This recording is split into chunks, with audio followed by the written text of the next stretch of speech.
नमस्कार, मी गौरी, गौराई गीर तूपकडून. आमच्या गीर गाई डोंगरावर मुक्तपणे चरतात. त्या गाई औषधी गुणधर्म असलेले गवत, झाडांची पाने खातात. त्यामुळे त्यांच्या दुधात बीटा कॅरोटीन व A2 प्रोटीन भरपूर प्रमाणात असतं. डोंगरावरच्या नैसर्गिक गवतात बीटा कॅरोटीन भरलेलं असतं, म्हणूनच तूप नैसर्गिक पिवळसर रंगाचं आणि सुवासिक होतं.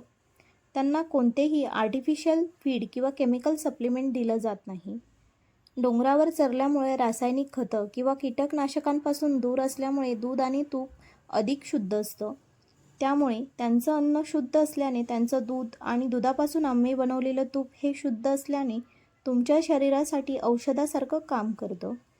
गीर गाईच्या शुद्ध दुधापासून पारंपरिक बिलोना पद्धतीने म्हणजेच दुधाला दही लावून दुसऱ्या दिवशी सूर्योदयापूर्वी लोणी काढून ते लोणी आम्ही चुलीवर कढवून घेतो. म्हणूनच आमच्या दुधाचं तूप हे सुवासिक, 100% शुद्ध, पौष्टिक आणि औषधासमान आहे. धन्यवाद.